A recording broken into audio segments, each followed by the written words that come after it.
Hi everyone, it's that time again. What's up, what's up, what's up? I hope that everyone is good out there, wherever you are, wherever you are watching from. I am so excited to be back and to be speaking to you again this week. My name is Zuno Mvalo, and this is the Lessons Learned channel that I came up with to share some of my life-changing events, some of those situations that I've been taken through and I've learned a great deal from. So this is where I get to speak my mind. This is where I share my thoughts, sometimes insights that I get, this is my place where I also connect with like-minded people who are interested, to learn from my mistakes, who are interested to learn from my experiences, because I've always had this thing in my mind that we do need to get to the habit of learning from each other's mistakes. We do need to get to the habit of knowing that these are some of the channels and some of the pages and some of that I can follow when I need this, So I hope that I'm that page for you, that you come here when you need to draw inspiration. Firstly, because I keep it real. I speak about my life experiences. I speak about things that really other people might not, want to speak about. I have been getting even messages from people who are scared that I'm gonna be spilling the beans, about my life, and they're like, "Hey, Nana, you don't have to expose yourself like that." And for me, it's not exposure. For me, it's bigger than that. This is for a plan that is much bigger than I am, but mostly it's to give back to God. It's to say thank you. That I have been rescued from a life that I never thought I could escape from. It is to say that I am acknowledging the new beginning that I have been granted, the second chance, or maybe the 10th one or the 100th, I don't know. I feel like I have been forgiven a lot in this lifetime. And I feel like this chance that I have got, I have to utilize it to the best of my ability. I remember a time when I was down and out, when I was really going through it, and in my prayers, I would include that to say, God, if you bless me, I promise that I'm going to tell everyone about it, that you did it. I'll never keep quiet about your works. And yeah, it was that bargaining moment when you get to that point where you're like, you know what? Just do me this one favor, and I promise that when I'm up there, I will let everyone know that it was you who rescued me. So that has also been like a motto in my prayers and in my relationship with God. Yes, so thank you so much for being here. I know that you have been looking forward to part 2 of Unemployment Showed Me Flames. As a person who has spent a lot of time at home, the unemployment topic really touches me. It's one that is deeply rooted in me because I know exactly I know everything that comes with being unemployed and not being able to fend for yourself, not being able to foot the bills, not being able to afford the desires of your heart, because at the end of the day we are wishing for something. And how's my shirt?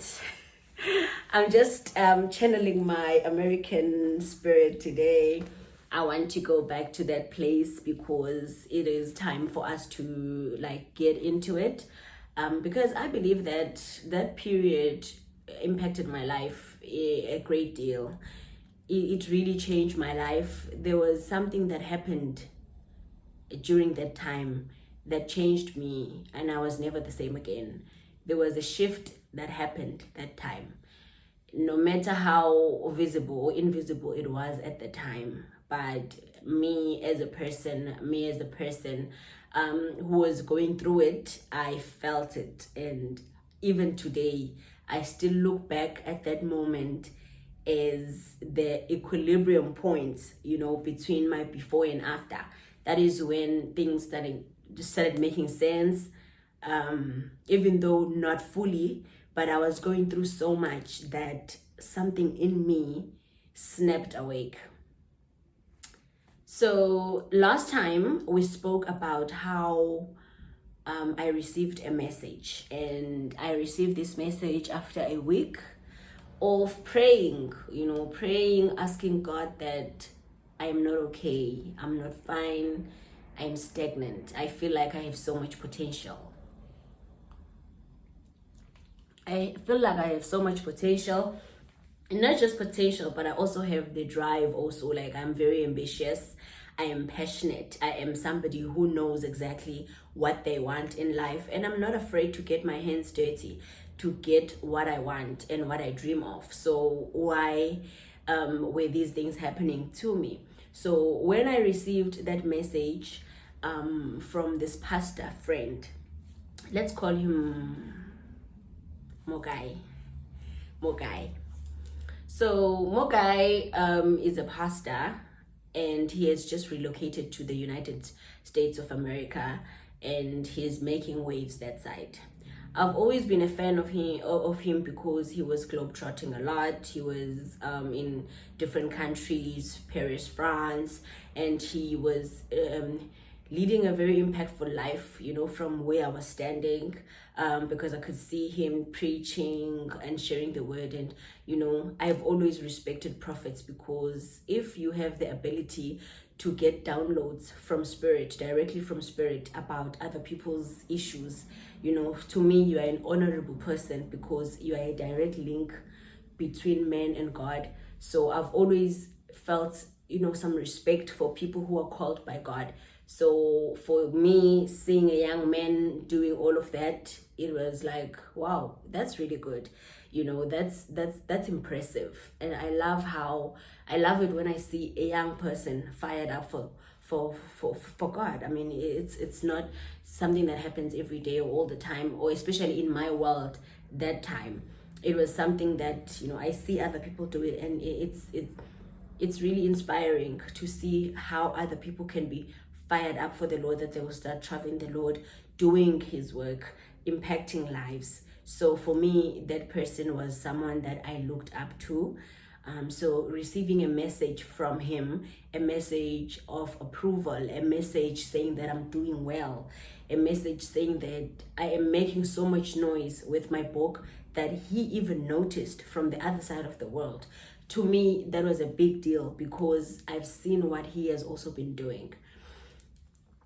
Okay, so he told me that, okay, no, it's fine, don't worry, we'll be covering everything. So yes, we did all of that, and because the time was not on our side, it was already October, so it was just going to be November, and then December I have to jet off to the United States of America for a time that was not specified, because during that course of time, when we were like preparing for these things and talking even about how Hear It From Me came about, because like, if I'm going to come and speak in your church about a book, and if you want me to come and launch my book, it only makes sense for us to unpack it at some point. So that is exactly what we did. We spent a lot of time talking, and if you know me, if I feel like a person, if I feel heard, it gives me that freedom to express myself. So he was that person who just came out of the blue, and he knew exactly what I needed. He just listened to me, and it came at a time when I was really struggling to be heard, when I felt so misunderstood, when I felt like people were just looking at what I am doing, not what is causing me to do all these things. People were just looking at me being an alcoholic. People were not looking at what was actually causing me to run to the bottle, what was so unbearable for me that I had to be drunk every weekend. You see, not even, sometimes I didn't even have to wait for weekends, but most of the times, and oftentimes, people do not really look at the cause. They don't go down to the foundation of your pain to figure out exactly what your problem is. People are quick to judge what they see. They just saw you drunk, they just saw you innocent. So I was that person who actually did not feel heard at that time, because like I said, whatever you do, it impacts your life directly and indirectly. So at that time, I didn't feel like everyone's favorite person, because of also my habits that were taking me away from the people that care about me. So for me to get somebody, of his caliber, listening to my problems, and not just listening, but also willing to assist me, to realize my dreams, to assist me now to push out of this dark place that I found myself in, to push out of this limited place, to actually say that even though your dreams may have taken longer to come true, but I'm going to hold your hand through this because you have confided in me and you have trusted me with your truth. So that is what I did. I took that, okay, this is a man of God and this is a prophet, so lying to him won't make any difference. So I might as well just come clean about everything, especially because I do want to get better. I do understand that whatever I'm going through, it's just symptoms. It's not who I am. I am not this person. I am only like drinking so much and doing all these reckless things because I am trying to run from the actual thing, that I'm not happy, that my life is chained. And honestly, I did feel better when I was out there partying at that time. But obviously, the next day it's back to square one and your problems are piling up. So that was me. I found a person that I could speak to and we grew very close. We grew close to a point where now a relationship talk was sparked, and I entertained it. I was even single at the time. So for me, it was not a biggie. It was like, okay, who knows? Maybe this is it, maybe it will work. So whatever. Until I was snapped back, by my reality that no, man. I remember a few years ago seeing pictures of this person getting married. So this person did get married. So why is he pursuing me? So I asked him about it. I was like, so, okay, I know that, I get that you and I are always on the phone, so you probably don't have someone, but aren't you married? And that was when he said, oh, yeah, I am married. And I love my wife. Okay. But I love you too. Like, you're a sweet girl. I've never met anyone like you. Oh, he made me feel so special. And you know what? When you've been feeling some type of way for the longest time, when you've been feeling unworthy, when you've been feeling like you are just, I don't know, damaged to beyond repair, you I don't know, I fell for it. I felt so appreciated. I felt, so understood. It was like even the worst things that I was telling him, he could take it, and I felt like I could open up about anything. So I did that. Anyway, he told me, he didn't deny it. He was like, yes, I love you, and I've told my wife about you, so she knows about you. So this is like happening so fast, and the next thing I know, guy has created a WhatsApp group with me and his wife, and we just chatting like one happy family. Hey. Like, we were just chatting and she was lovely. Oh my gosh, she's so pretty. Guy has a type. Because we look like sisters. We literally look like sisters. And she was so sweet to me. She was like, oh, I see you guys chatting. I see you guys just all over each other. And I'm like, yeah, well, we have a lot to talk about because I just found someone that I can really vent to, also about my problems. Like, I was having a lot of problems at the time. I was not staying at home. I was staying in Durban with friends because I was looking for a job, and things were just not popping, man. Things were not looking good on my side. I was at that point that is called rock bottom. And at that time, I just needed a way out. So for me, this person was a breath of fresh air. This person came at that time after I had said those serious prayers, and he came with solutions that were practical and fast. And I could actually see myself getting out of the situation that I was finding myself in. And for me, that was a yes, you see. Okay, so wow, I've never seen this, like we come from places where women fight for their men. So there I was with a woman who's actually supportive of whatever the man had done, and she was telling me that no, actually I just appreciate that he was able to tell me, he was able to be honest about his feelings for you to me. And also, like, I wasn't surprised because it wasn't the first time. Back in 2016 he had shown some interest in me, so it wasn't like it's a new thing or anything. So okay, that put me at ease, even though it was still a bit awkward for me because I've never been in a relationship like that where I was so accepted, by the wife.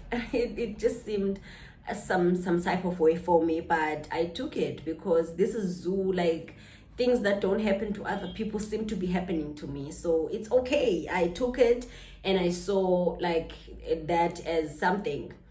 Okay, so fast forward. So we did the visas and everything is smooth. Even when now, because I won't lie, there were some things that were happening that I could not agree with.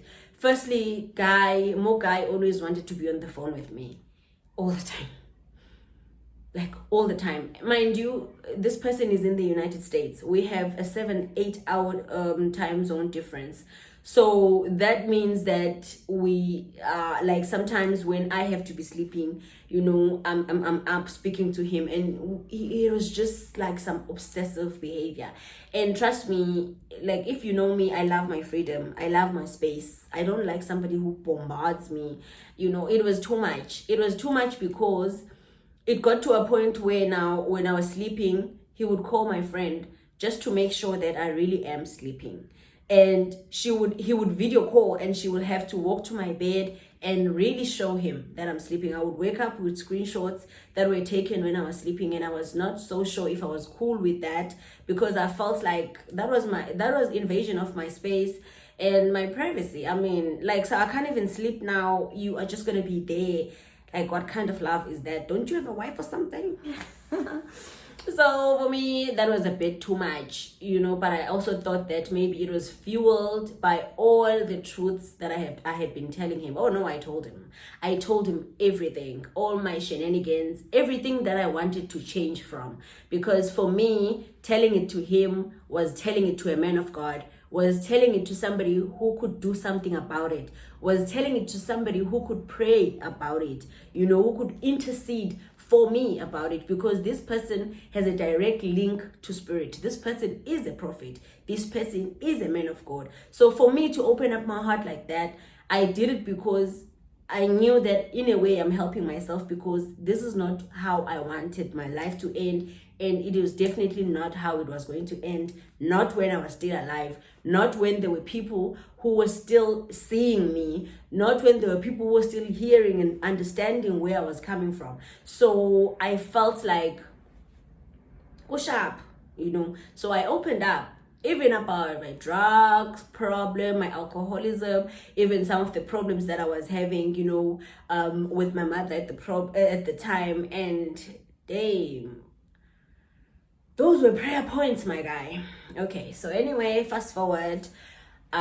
He was promising all of this. Oh yeah, all of the things that we are going to do when I get to the US.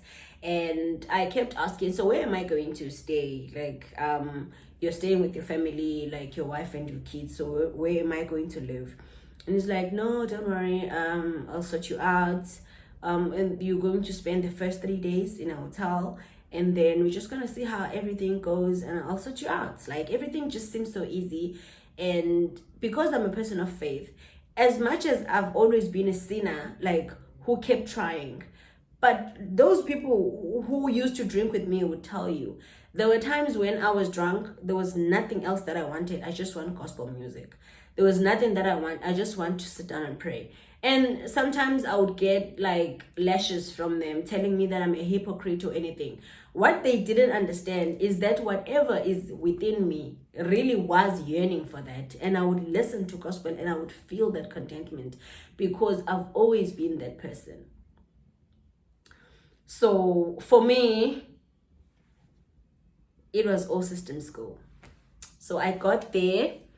Okay, so anyway, I left. I remember I had to come and do my visa in Cape Town because, well, in the constituency offices in Pretoria and Durban, there were no available dates, to get my visa as soon as possible. So I had to come to Cape Town.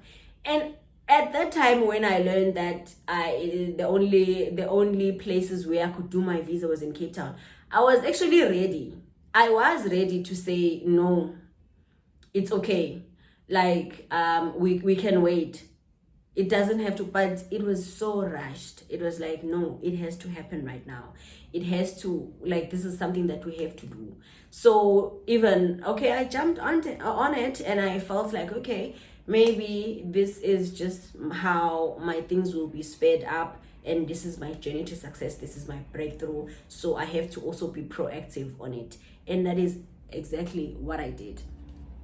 So I came to Cape Town, I did my visa, and of course I got it. And mind you, we did a visiting visa, meaning that I could only be in the United States for like 6 months and then come back. So I was not really sure how much I would be spending that side. All I was focused on was making sure that I attend the youth conference, which would maybe set the tone, for how I would be spending my time in the United States of America. Who knows? Maybe I would be a best-selling whatever that side. I had all these hopes that my book would do so well. And because I'm an African child, I felt like that would also play in my favor. These are all the conversations I was having with Mogai, and I was excited. I was keen and looking forward to that new beginning. Fast forward, I get to the US. It's Christmas 2019. And Mogai fetches me from the airport. We could not wait to see each other. So obviously we are all over each other. It's all good. But now things are not happening like how he said they would. Firstly, we end up spending only one night at the hotel, and then we have to move to his family home. So this means that I'm staying with him, his wife, his kids. A moment of silence. His wife is lovely. I love her. She's lovely. She welcomed me. She welcomed me like she's done this before. Like it's something that she's used to. I don't know, like I'm a loving person. I don't like sharing my person. Like like if I'm in love with someone, sharing them is the hardest thing ever for me. So for me, how she was excited to see me was like a bit odd. It was not something that I was expecting. For me, even if you accept me, even if you know about me, that I'm in the relationship with your man, but I feel like there's just gonna be that, to say, but you're still.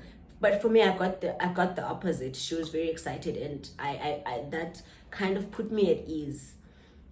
The kids are also very welcoming and very sweet, and by the end of the day, I was Auntie Zoo this, there were 3 kids.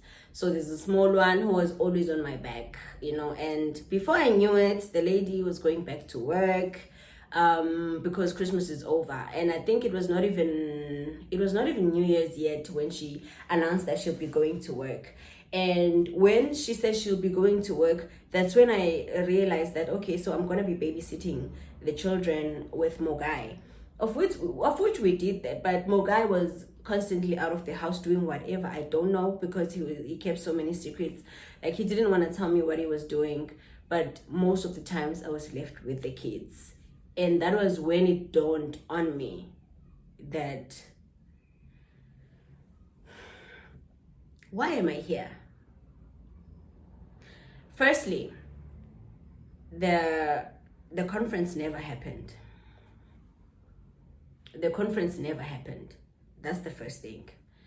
Secondly, when he read my book, he started rubbishing it, like, pointing out everything that was bad about it, belittling my book, looking down on me and on it. And I was not thrilled about that.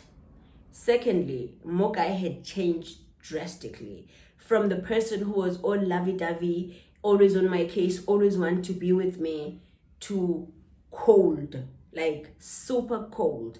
Mogai could only be spoken to, and when he was in a good mood, when he was feeling it, then okay, that's it. Number two, I didn't even have a bedroom when I got there. I was sleeping with the kids in their room, and my gosh, the stench of the pee in that room almost suffocated me. I missed my room the first time I got there because I was like, what?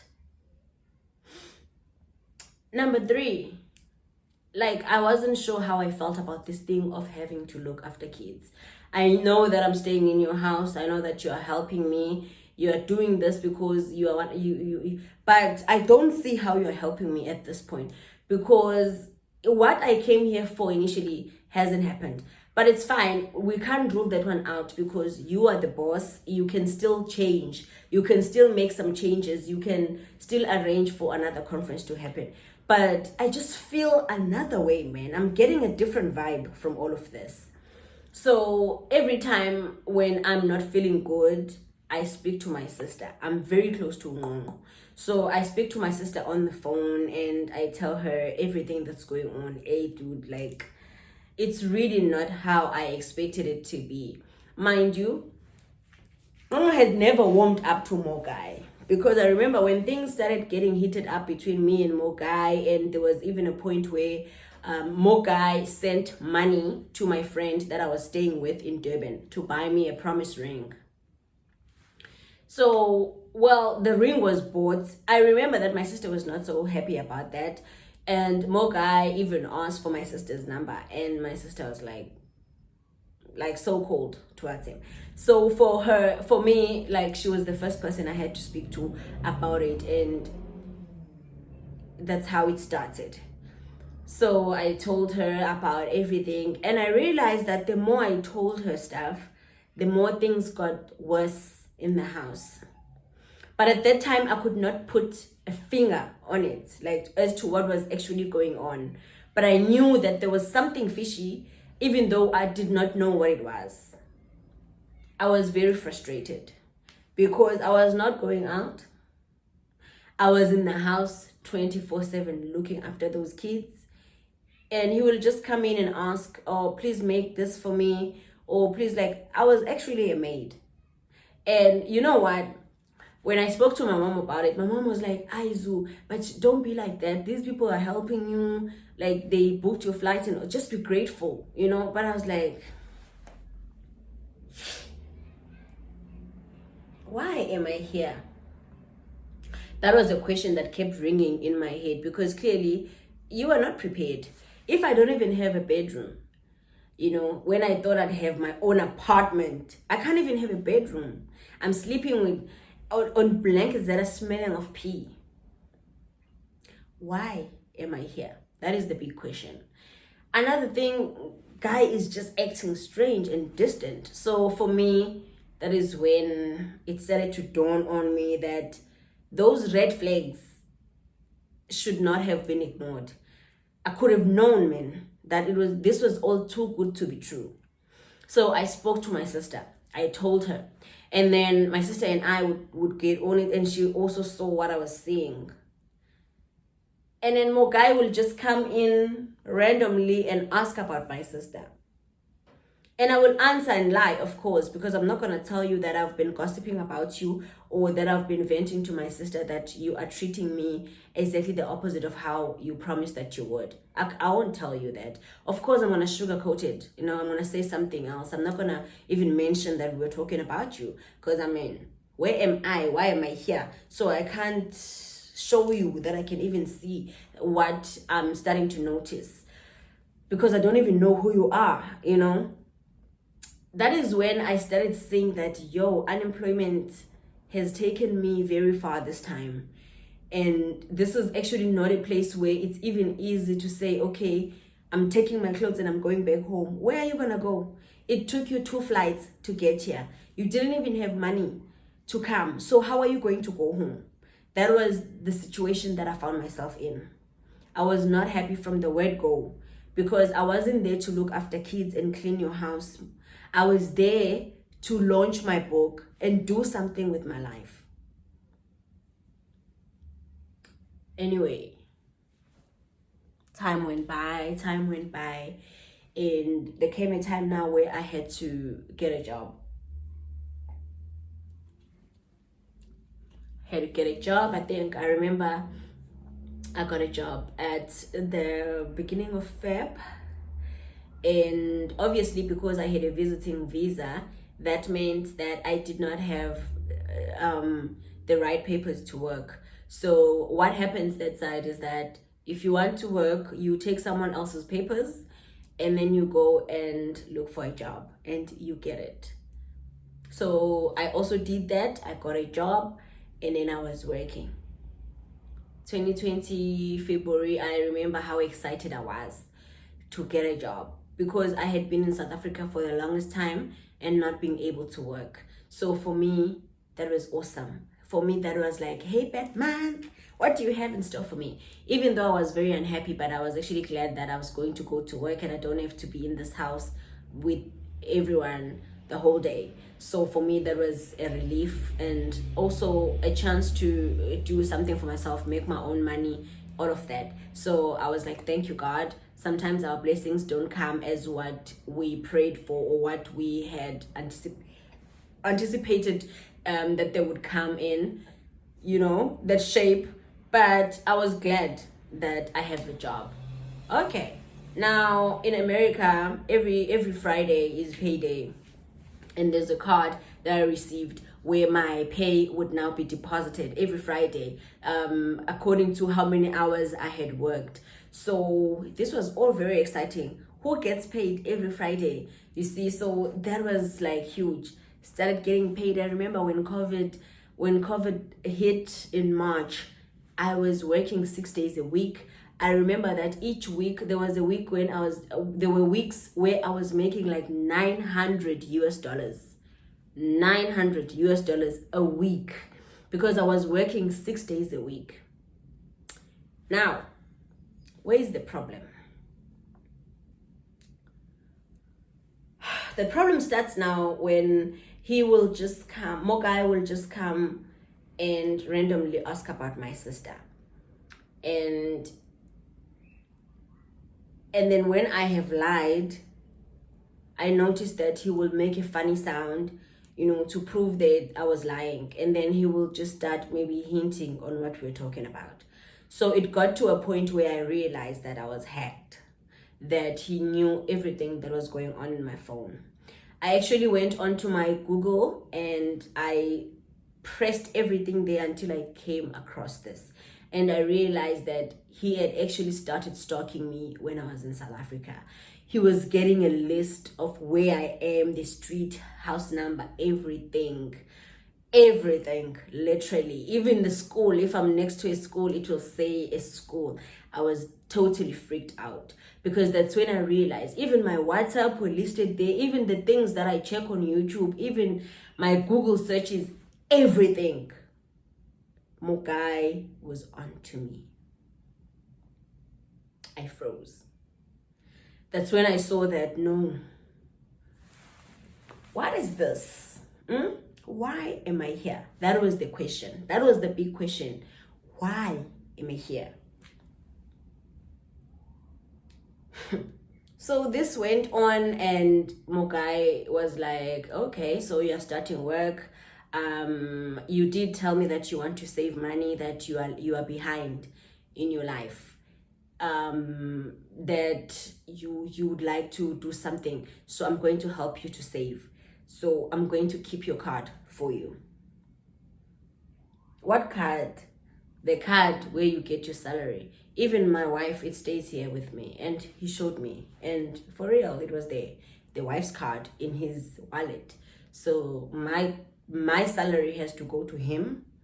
So, ladies and gentlemen, I was working in the United States of America. I was making $800, sometimes $700 a week. And someone was just enjoying the salary. I had to ask for everything. I had to ask for everything, even tampons. When it was the time of the month and I need tampons, I have to ask him. And he's gonna decide when he's going to take me to the mall. I felt like I was in prison. I was told that I'm not allowed to have friends. Why? Because I had confided in him, right? So he now is using everything that I ever told him against me. Even with my mom, because like he will tell my mom, and my mom felt like, wow, because the manipulation that went on was just beyond me. Like I could never even express it in words. I don't think there's anything that can ever be enough to express the level of manipulation that was going on in that setup. So it was played. It was well played. Anyway, I noticed that, like, imagine making that money. Imagine, like, if 500 US dollars is like 8,000. So how much is 900 US dollars? You can do your calculations. I'm not good with maths. But he was only sending maybe 1,600, 2,000 to my mom. And my mom was happy, thinking, my child is doing well in the United States. But do your maths. Just say 900 times 15 or whatever, and see how much I was making a week for my mom to be only given a lousy 2,000 rand a month. And for me, nada. I only got it when he was in a mood. Even with my alcohol, because at the time I was drinking, I only got to drink when he was in the mood. See, when he wants me to, be happy that day, now she can drink. So this went on for some time until I realized what was going on here. So now the challenge was that I could not speak to anyone anymore about it. Firstly, my friends were blocked. He was controlling everything. There was a time when he would just storm into my room, take my phone, and just go through it and check what I'm doing. And he will start picking a fight, about whatever that was going on in my phone.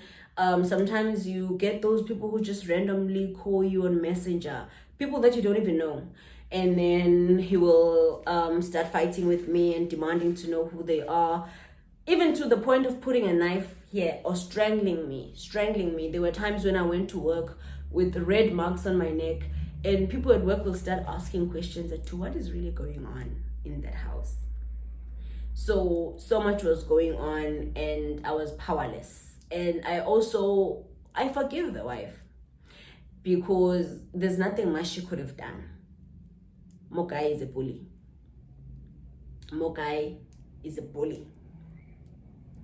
Anyway, I'm not there. For some reason, I decided that, because I'm a positive person. I've always just wanted to adopt a much more positive mindset, because I believe that I can't be in trouble and still worry. If I'm in trouble, I might as well just enjoy the ride for what it is. If it's hell that I'm in, okay, hell, let's go. Let's see how hot the coals get, you see. So with me, I still tried to build, this friendship with him, because I don't know, I always have it in me that I can change people. In fact, I used to have it in me that I could change people, even the worst ones. I always thought that I have such a golden heart that a person will just see how pure it is and warm up to it. So I thought that maybe I could do that with him as well. But it was not happening. I'm going to end this video again soon. But before I end it, I worked. Guy was taking all the money, chowing it, however he was chowing it. Guy was doing all these things. There was a lot that I didn't know about him, and I felt trapped. Until I started confiding in people at work. Because when they saw those marks when I was being strangled, for whatever reason, being called all kind of names, the B word, oh you are a hoe, oh you are this, he called me all of those things, and I felt like I deserved it because I'm the one who told him. I'm the one who was weak or lame enough to confide in a stranger that I only knew like on the internet, because I cannot count the times he came to the church that I attended. He was not coming to me, he was going to church, he was preaching in church. So to me, he was still a stranger in the internet. So that is what I got for actually telling him the ins and outs of my life, my challenges, my shortcomings, my mistakes, everything, because I thought that he would pray for me. But what did he do? He was rubbing them on my face. He was calling me a bitch because of everything that I had told him, and I felt like I deserved it. Maybe I was a bitch. Anyway, this continued, but I knew at that time that no, I'm not going to live another month in this house. I know that I'm in the United States of America. I know that I don't have an aunt or an uncle, not even a cat or a dog. But there's one thing about me. I will not be chained. I am no one's slave. Number two, I hate being controlled. That's one thing about me. If you want to see my true colors, try putting me in a cage. Then you will see me. You will see me. You will experience a zoo that you don't know. So I kept smiling, but inside I was plotting, because there was no way I could end like that. Not even in the United States of America. Not even by a bully who was standing in the pulpit on Sunday and praying and prophesying to people, and yet still treating me like this and torturing me day in, day out. Torturing me, using the same information that I gave to him. He used to judge me so harshly, rubbish my book like it was like, what is this? We need to get someone to edit this thing before we can get it out there. It's not in the right standards. That person from the person who sent me a message were totally different. And that is when I realized that I was very far from living my American dream. Very far. But I had to stick it out. I had to be strong, because firstly, I had to play it cool and not show that I could see what is really going on here. Because you don't know what people will do to you once they realize that you know what they are doing to you. You don't know. And I had been told, he used to say it in my face, that you'll never get out of the USA alive. And he will slap me and hit me and whatever that came to mind. Yeah, with his family in the living room. And I'll be crying because I was being attacked. And you know what also excited him? I did confide in people at work, because at some point I could really see that I'm going to die. I wrote letters explaining everything that had happened, and I gave them to someone that I trusted at work. Because I wanted that even if I'm dead, at least this is my mother's number, this is my sister's number, and this is my address. Like, start here, you see, communicating with them. If one day I don't pop up, if one day I don't answer my phone, because you see what's been going on. So that was it. That was my story. Not getting paid. He takes me to work. He fetches me from work, and he made it very clear that you are not going to come here with that tendency of friends. I don't want that. We are family here, we are friends. So if you want friends, we're gonna be your friends. And that was it. But I won't lie and say maybe it was all bad. There were times when he was in a good mood. And so because Mogai was in a good mood, then we all had to be in a good mood, and he will entertain us. He will entertain us, but for how long? It was only short-lived. It was very short-lived. It was short-lived. You never knew what to expect. And with a track record like mine, he felt like he could do anything and say anything to me because maybe I deserved it, because I'm a hoe, right? So that was how I found America now to be, because what I had been promised in what was finally happening were two different things. And somehow I had to stick it out and be strong while I figured out how I was going to get myself out of this one. I had been in so many things before that I encountered in my life, but that one was very challenging because I was 14,000 away from home. I was in a place where even when I was in tears, even when I was frustrated, I had to explain everything in English. And do you know how frustrating that is? Sometimes in Funukulumisi into because yazin, and now I have to explain in English. So I stayed in the house and I was plotting my escape because I knew one thing. I am no one's slave. I am no one's doormat. And even if a person doesn't see my worth because of everything that I've been through, I do see my worth. I do love myself. And I believe that I'm worthy of all the good things that life has to offer. Because most of the time, the people who judge you so harshly are people with the worst skeletons in their closets. So until a person is blemish free, until a person has never done anything, then they can cast their judgments on me. Because if I can look around, if I can really dig, my guy, the things I will find. Me, I will not be bothered by what people say, because people's things, they will shock you. You will lose appetite. So I've never been a person who suffers from that. Anyway, I will leave this here for today. Thank you. We shall continue.